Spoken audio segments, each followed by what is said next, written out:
Welcome back to One on One with Mr. U. Of course, I am your host, Mr. U. In studio with us, the founder of Get Real Social, the co-founder of Moxie Adventure Partners, social media brand strategist, community leader, the voice for America's youth, humanitarian. She does it all. Officially known as Lucie from Port St. Lucie. Lucie McGuire is in studio with us. Lucie, how are you today? Good to see you. I am wonderful. How are you, Mr. U? Ready to roll, girl. Ready to roll. Excited about this conversation. We had a couple of awesome chats. We met through a mutual friend of ours, and I had to get you on this show so we could talk about some stuff, because today we're going to emphasize a lot of stuff about social media, entrepreneurship, but most of all, or even business branding, but most of all, travel. Yeah. There's a reason why it's a pain point. We're going to get into it a little bit, but before we do all of that stuff, if you're watching and listening to our show for the very first time, upper right-hand corner of your screen, the QR code. Grab that. It's going to allow you to get all of the shows one-on-one from the past 4 years, I think it is. Get all of our shows worldwide. We are a global show now. We're talking to people like Lucie, interesting folks from around the world, and their stories are impactful and incredible. They're entrepreneurs. They're products of miracles. They are faith-based community leaders. They're inventors. We're talking to everybody, so we're excited about Lucie being here with us. Thanks for joining us. Thanks for taking the time out to do this. So we're excited about this. You ready? Yeah.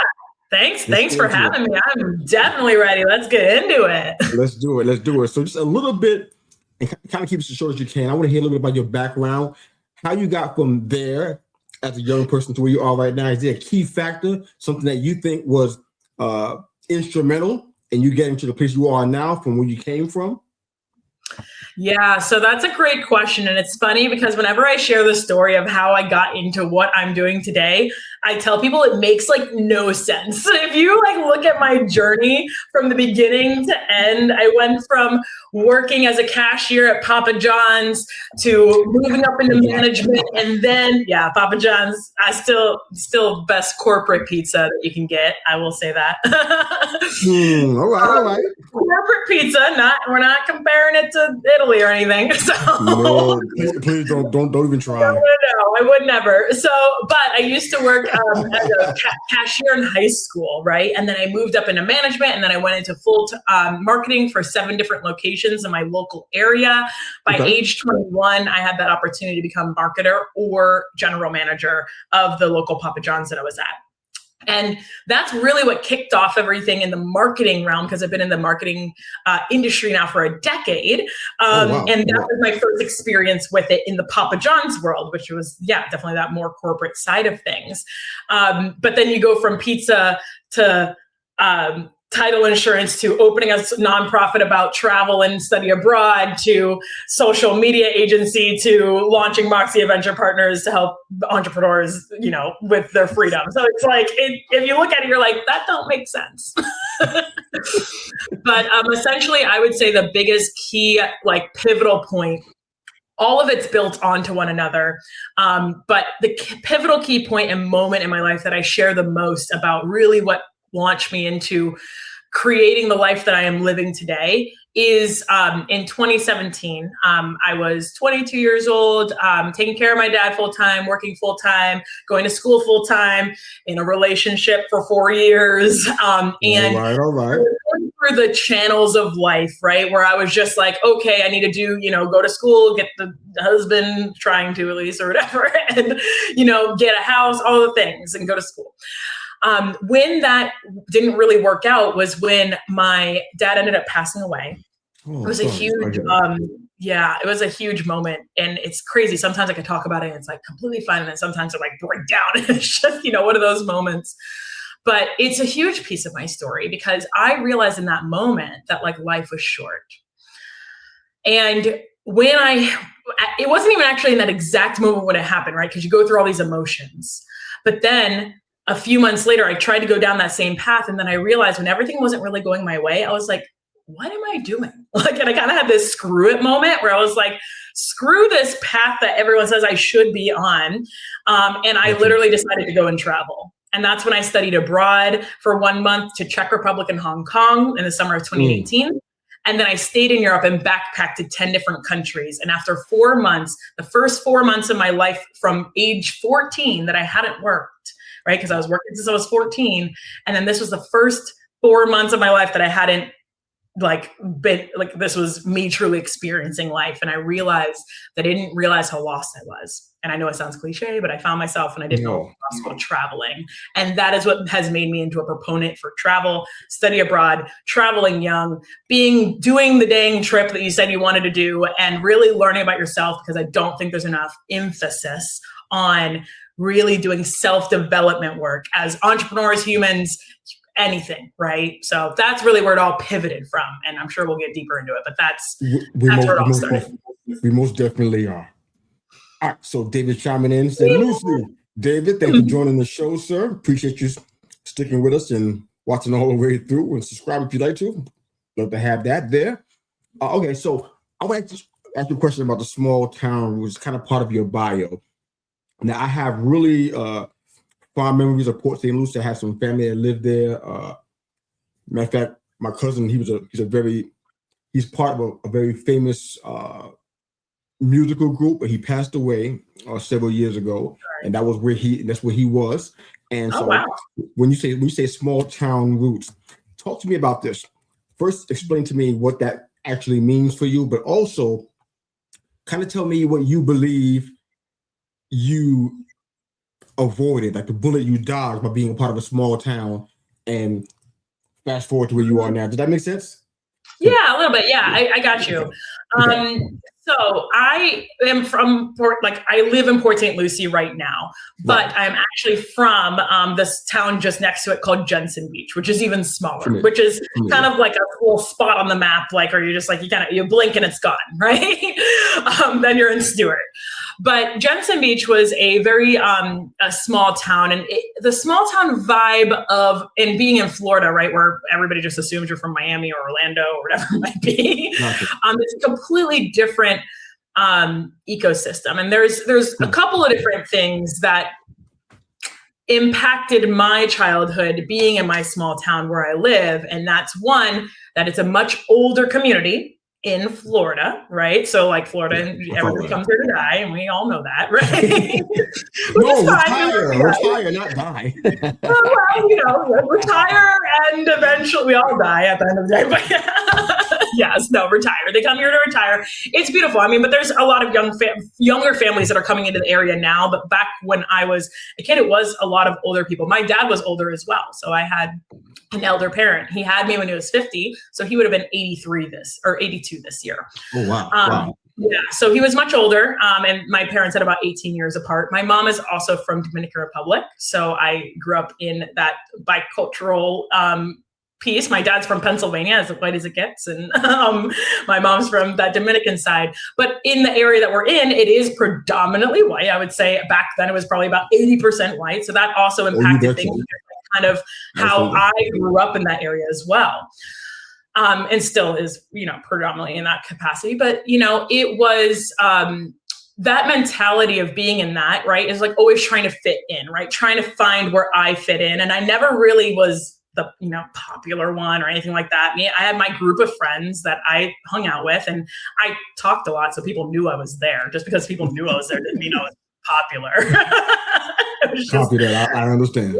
Yeah, I had someone tell me the other day, they were like, "Oh yeah, you're popular." I'm like, I'm sorry, I was not popular. That was not a thing.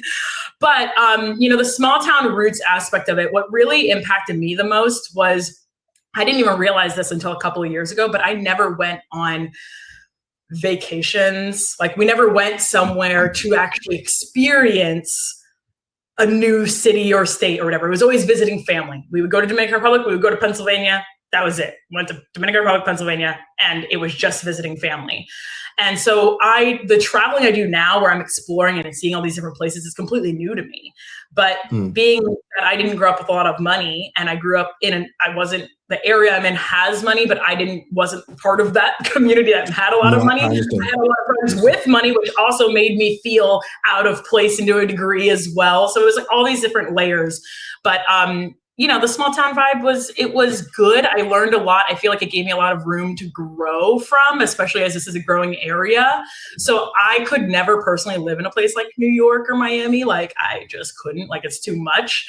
I like the small town vibe, but I think the people who grew up here always kind of want a little bit more at least, because it's like, it is really hard for young adults to connect with the community because it's so much older. And that's something that's kind of in my local area been something consistent that impacts our local community, if that makes sense. Hopefully that kind of answers your question. It does make sense. You didn't let the small town mentality kind of limit your capacity to dream and to think bigger. So that's a good thing.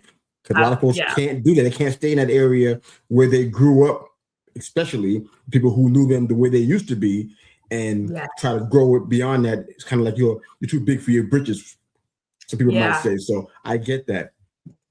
So much I want to talk to you about. I hope you have the time to get through it all. But you went to 27 different countries, if I'm not mistaken, and you had 26 different states. So that means you traveled a lot. What would you say? Yeah, so it's actually 35 now. 35 countries, 49 states. Yeah. My bad. All right, 35 different states. Okay. So tell me, what would you say, Lucie, is your big picture takeaway from those experiences? Because a lot of folks do that kind of stuff like that, and they don't really grow from it. And I hear it in conversations or even on podcasts when they come on our show. But tell me how you believe you grew the most, or your biggest or big picture takeaway from being at 27 different countries and 35 different states across the nation. What do you think is a big picture takeaway for you? I think the biggest takeaway, one, I think that if everyone in the world traveled, and I say this a lot, if everyone in the world traveled, I believe we would live in a more welcoming, empathetic, and welcoming world. I think that people need to experience different cultures, people, ways of living in order to understand why it might be different from their own. One of the other things is that we as individuals very much base all of our opinions off of our experience. And when we are exposing ourselves to different ideas and cultures, we realize that there's so much that we don't understand, but you have to have the curiosity to understand it. And I always say that, unfortunately, people are judged based off of where they live and what their background is and all of that. But that's the one thing in life we do not choose. The one thing in life we do not choose is where we are born, what skin tone we have, all of these different things. Yet that is what we are judged on for our entire lives in a lot of cases. Yeah. And so when you travel, you realize that we're all not so different after all. And that's the biggest blessing and lesson that I have learned when traveling is I have conversations with people all over the world. We speak, my bad trying to speak their English, their language, or them trying to speak English, whatever. We communicate in every which way we can. And it's such a beautiful thing because you realize that we have the same views. Like we all just want to be happy. We just want to be fed. We just want to be loved. Like it's the basic core human aspect is all there for everybody. And the more we can realize that, the more we can all be better as a country and a nation and a world. I love that. One of the things that, if I understand correctly, it's been inspired by your life. You started a nonprofit called the Traveling Youth. I think it was probably in the same year that the whole nation, the whole world went back crazy. And you want to break down why you decided to build this nonprofit. Who was it for, and how was it inspired by your life? Go for it. Yeah, absolutely. So as I said, I did study abroad in 2018, changed my life. After the 4 months when I was there, I realized, wow, you shouldn't have to have a lot of money to be able to experience the world. I had the idea for the nonprofit at the end of that study abroad trip, or at the end of that study, like overseas, because I studied abroad and then I backpacked for 10 different countries. So I was there for 4 months. At the end of that, I had the idea, the name, but when I came back, I was broke, obviously. I put my job of 7 years. And that was the first time that I had that time, right? So I had saved up all of my money and spent it. But I came back, went back to working, doing hard working like I always do. And when 2020 came along, I had a little bit more time, like we all did, right? And so I realized that this idea was in the back of my head, and I was like, I really like, I need to like ask somebody about this. So I reached out to my professors that I did my study abroad trip with, asked them if I could meet for coffee, told them about the idea, said, is this a good idea? And they were like, absolutely. Yes, you should absolutely do that. And then they gave me the steps of what to do next, implemented the capstone program at the local college, get some assistance and all of that. And then it was kind of off to the ground running. I didn't anticipate starting it like a few weeks after we had that conversation, but that's what happened. And then that's why I started it during the pandemic. And then it kind of just blew up from there. And I was going so the Traveling Youth, we help underserved college and trade students take study abroad trips overseas through a scholarship. It's a month-long study abroad program. We're partnered with a university called CZU in Czech Republic that we do for 3 weeks. And then we do one additional week in another country. Now, this study abroad trip is educational and cultural. And the most important piece for people to know about it is that it's not just traveling and vacationing when they're going over here, is that we actually measure the growth of these young adults, 18 to 25, through an EQI assessment, where they will go in and they will take an assessment before and after their trip. And we've seen upwards of 11% growth in areas like stress tolerance, self-awareness, self-expression within 2 months of them going over, just from them in this experience going overseas, which is insane. Wow. And so, yeah, it's incredible results that we were able to track. And we sent 16 students overseas so far, and want to send more. So we've been fundraising. We've just hit 5 years in November, which is exciting. Congratulations. And, yeah, it's 100% volunteer ran. And I'm very, very grateful for the people who are a part of that mission to make it happen and believe in it, and believed in it for 3 years before we even sent our first students, because we were still going through pandemic land. Yeah, absolutely. If nothing else, man, you have to gain perspective from travel. You see things that's like, wow, I didn't know this was going on, because it's not on the magazines that I see. This is real life happening to people, and it changes your heart. It changes your mindset, and it changes how you treat what you have, hopefully abroad or back home, which is what should happen. But that's a work in progress. But tell me real quick about Get Real Social and Moxie Adventure. I know those are two things that you are very proud of. What kind of sparked these two ventures? Why'd you do this? Like you were bring it up, right? Yeah, it's funny how they all kind of weave into one another. Ironically, for Moxie Adventure Partners, I had always, before I had started the nonprofit, the whole goal was to start a business around travel to some degree, make money with that, and then launch the nonprofit. Well, life had different plans. So the nonprofit got launched first, and the business kind of side of it, because the nonprofit practically is like running a business. I just don't get paid for it. So that got launched first. And so the Moxie, I didn't have the name back then, but I knew that I wanted to do something around that. I started a YouTube channel and all of that around travel, my perspective, my experience.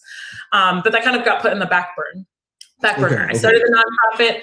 2 years later, I ended up having an opportunity to be able to start Get Real Social. During the pandemic, I actually went online a lot with a real estate title company that I used to work with. And they, my job from networking every day, all the time with people, went from being in person with people to online overnight because of the pandemic. And so I really started to make that company shine online. A boring company, a title company, not fun. And people started to notice. So then people started asking me, can you help me? And I was like, conflict of interest. And then when things didn't end up working out with that title company, I said, you know what? I'm going to start the business. And there was just like a flip of a switch in me where I was like, I'm going to do this. And I did it. And it was the best decision I could have ever made, because it led to me getting the freedom that I wanted to be able to travel and work remotely and do all the things I really wanted to with my business and my work and what I was doing, which feeds my travel and my lust for being able to see the rest of the world, right? So Get Real Social has been my longest standing company. And then I just launched Moxie 2 years ago, but it's also kind of still set on the back burner as I have an entire team with Get Real Social. But this year, Moxie is like my focus, because Moxie is where my true heart is, if that's not very obvious, that I obviously care about travel.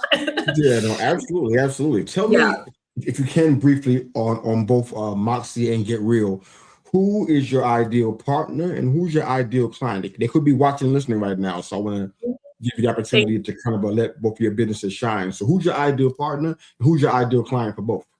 Yeah, so Get Real Social, we help, we focus on organic social media strategies. So for you to be able, for businesses, marketers, those are our best clients, business owners and marketers who are looking to take their content to the next level and really capture the attention of the people who are their target audience, right?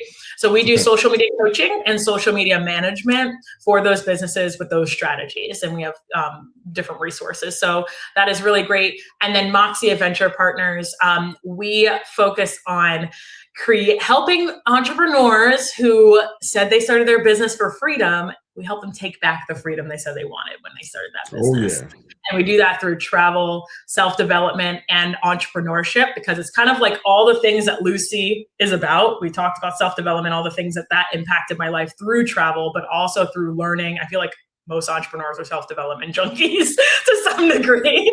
So it's like taking all of these concepts of being an entrepreneur, not being alone, but taking that freedom and the liberties that we said we wanted when we needed and started this business. Like we didn't start this work 24/7 days a week, right? Like we started it because we wanted some more from life. And then like piecing in, how do you weave travel into that if that's a priority and goal for you?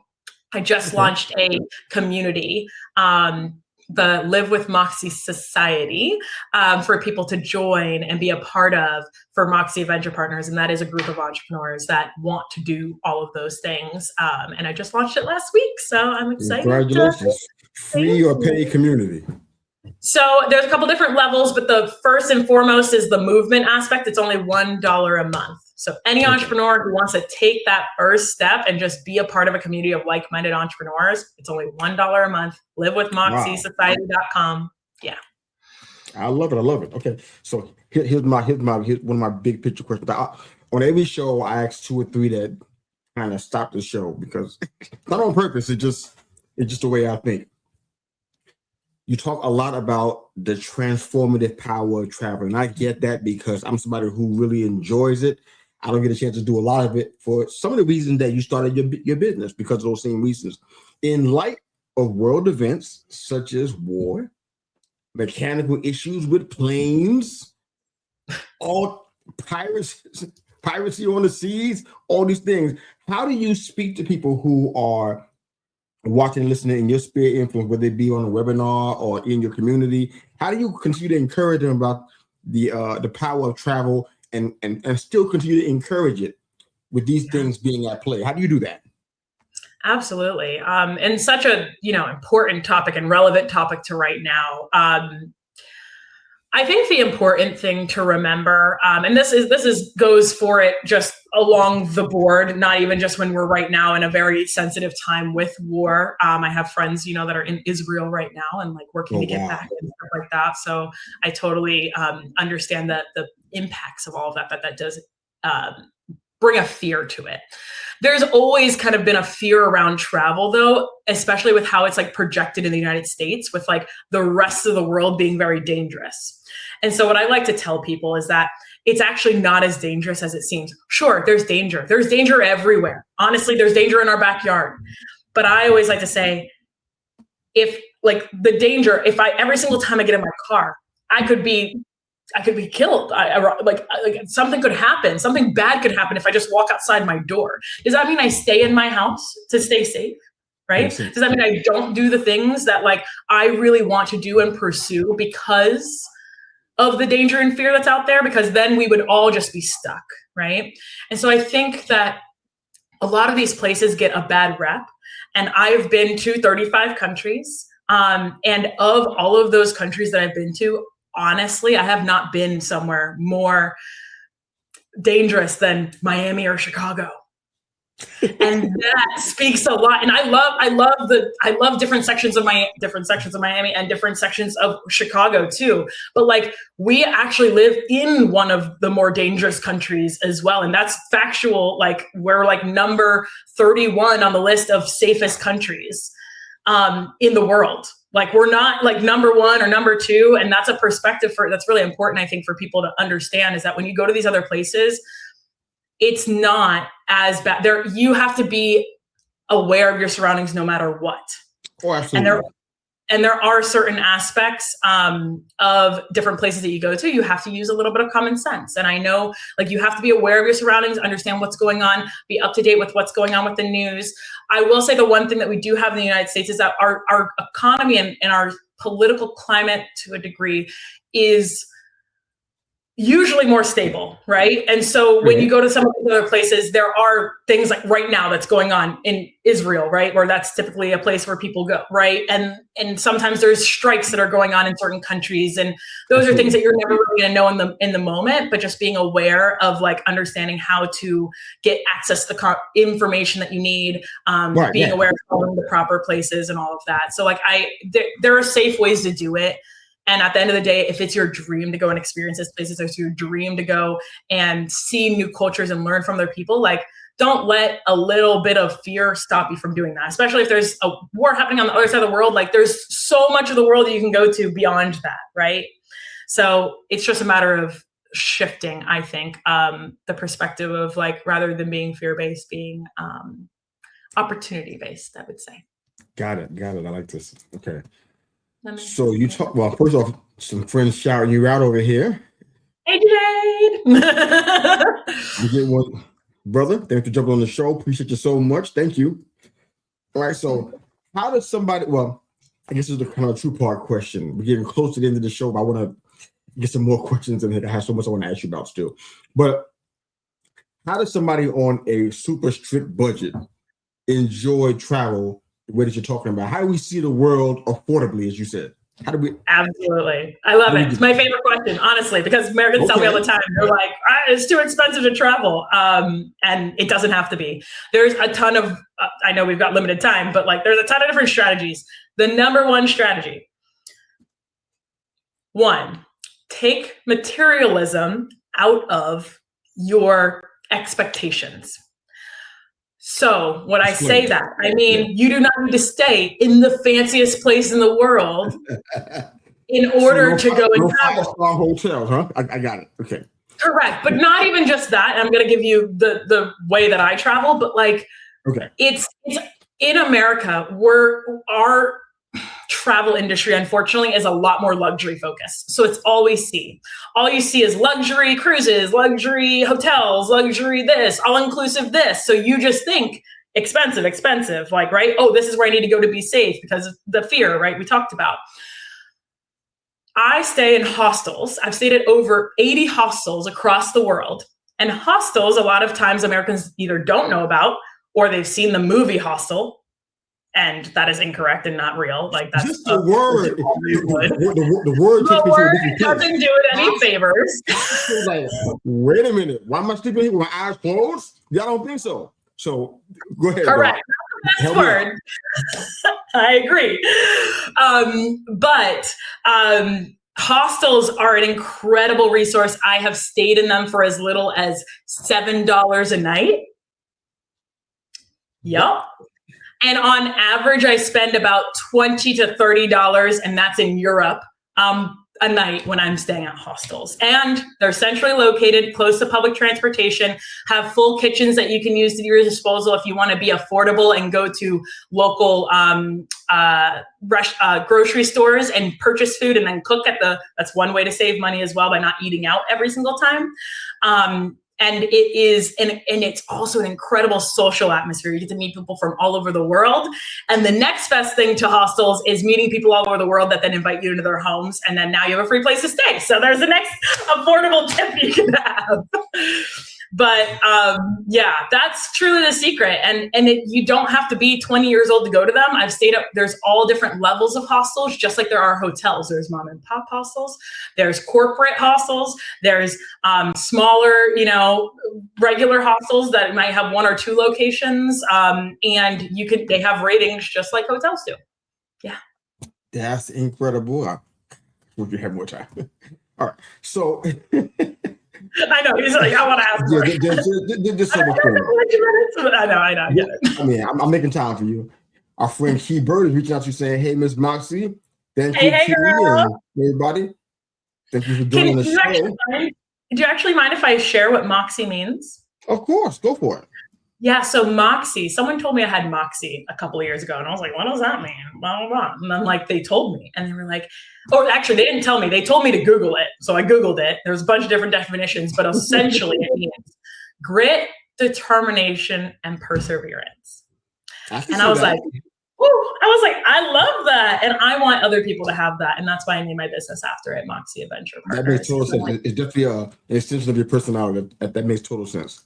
Yeah. So one of the things that I think about when I think about you, and I get real deep with my guests, so this is just something that it's not. I ain't trying to be gushy or weird. It's just what I do.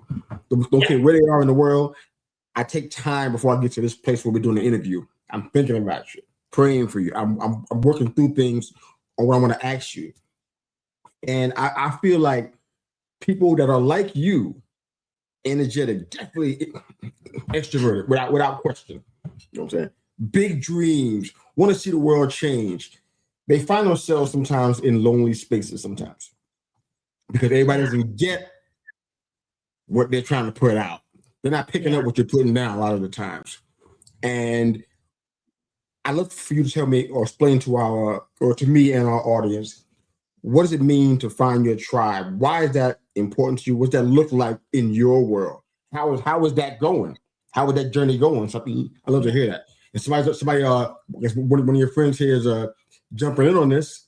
Says very little. Oh, yeah. Hey, Joe. It is. Being an entrepreneur. Right here. Me and her, we care. So we're here for you, brother. Thank you for sharing that. Go ahead. Yeah, thanks. And, it's something I actually just had a conversation with someone the other day about, right? Like I have it more often than not, actually. Entrepreneurship in general is very lonely.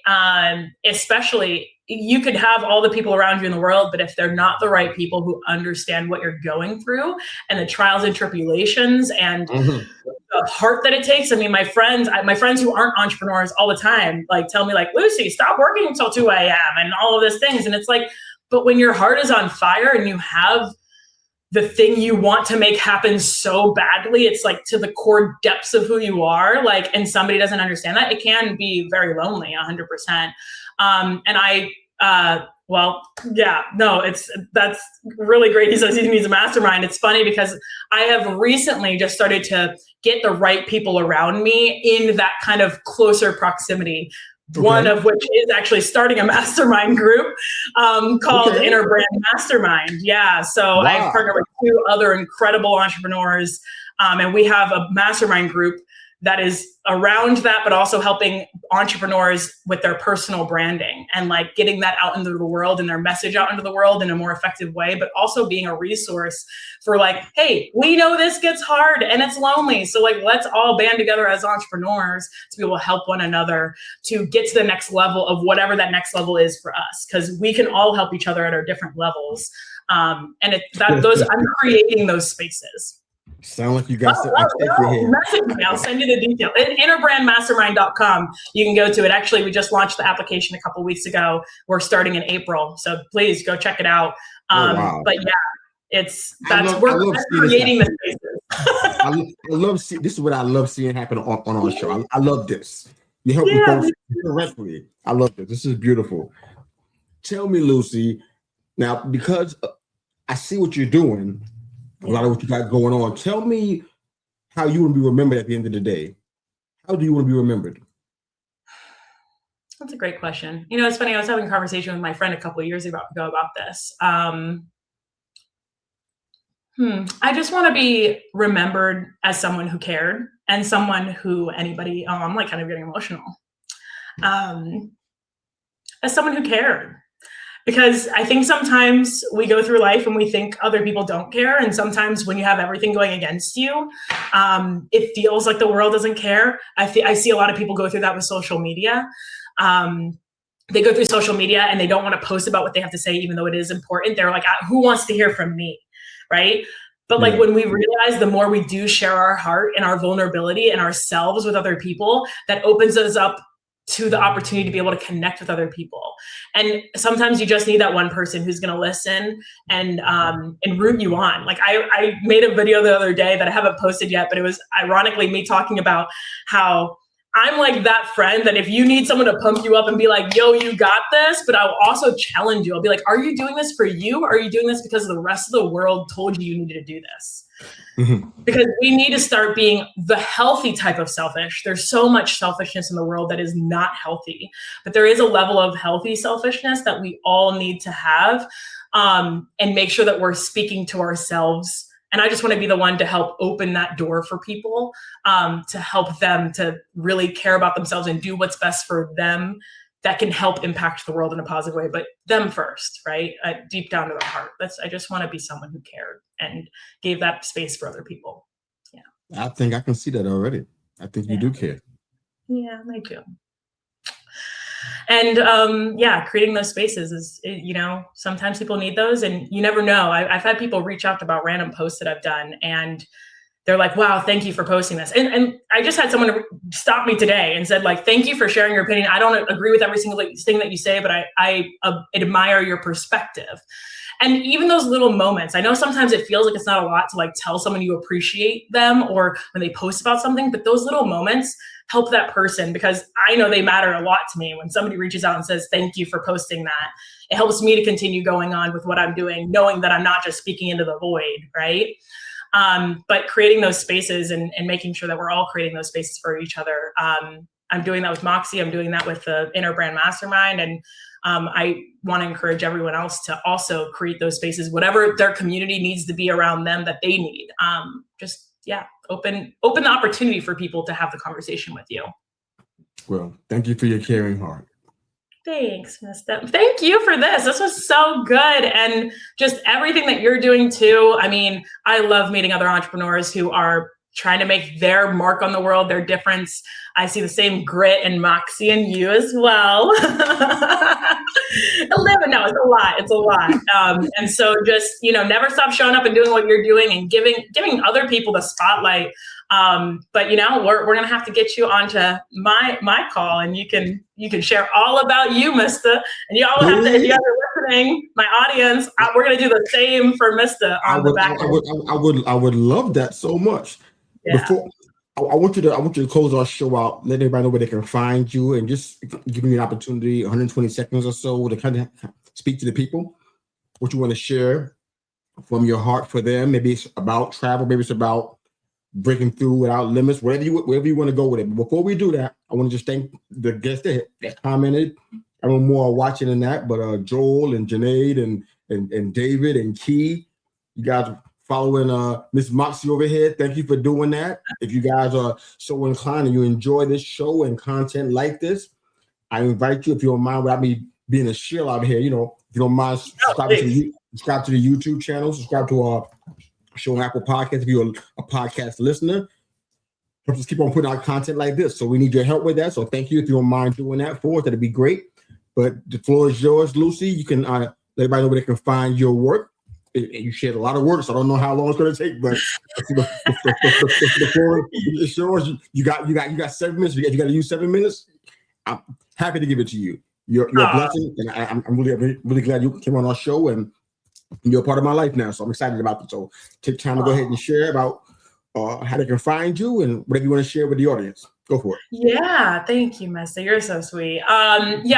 Honestly, I actually have made it easy because I have really focused on my personal branding and all of that. I've made it extremely easy for people to find all the things that I do, and they can choose what path they want to go down. You can find me on all social media at I am Lucie McGuire. Lucie McGuire is with an I-E, and M-C-G, right? Not Lizzie McGuire, Lucie McGuire. No. So I am Lucie McGuire on all social media platforms: Facebook, Instagram, YouTube, LinkedIn, TikTok, all of them. My most frequented platforms are Facebook and Instagram. Always feel free. My DMs are always open. You can also go to luciemcguire.com, and you can see all of the ventures and everything that I'm a part of, see what they are and whatever it is that you feel you need to go like down the path of whatever resonated with you.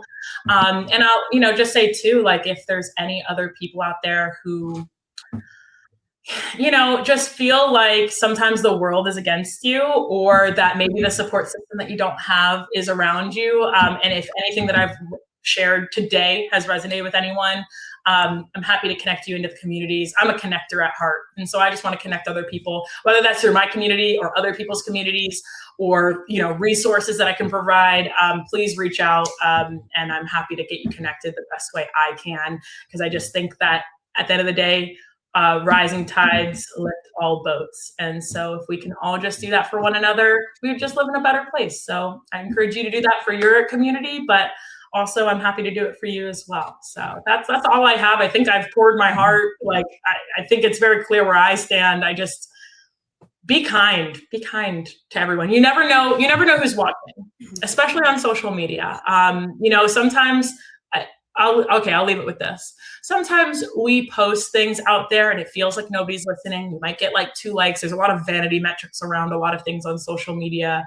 But even if 2 people liked it, but 100 people saw it, right? If you put 100 people in a room, that's a lot of people. And so those are, when you're on social media, you're not talking to everyone. You're talking to the one person on the other side of that phone that's watching your piece of content. And so your content, whatever you're sharing, that piece of you should be talking to that person. And so just think about that when you're posting your content, and thinking about if you are creating something that's adding to the world or adding, you know, more discomfort to the world in a degree as well. Like, be the ones that are being the light in the world and not the darkness. So that's what I'll leave it with. I love that. Thank you so much. Thank you. And you got people joining your mastermind already. This show is helping a little bit. I'm encouraged by that. I love it. That's why I'm doing this. If I can get help with content and stuff, that's great. But this is why I do this. So you can connect folks and get people where they need to be at. Joe needs to be in the mastermind. You helped make that happen. You did it. Yeah, so, you helped make that happen. It's good of you. I'm loving this. Humanitarian, social media brand strategist, the founder of Get Real Social, and a co-founder of Moxie Adventure Partners, Lucie McGuire. Thank you for being here. This has been fantastic. You made our show better today. Thank you. Awesome. Thank you. Thank you for having me. My pleasure. That's Lucie. I'm Mr. U. Right ahead. Thanks for watching and for listening.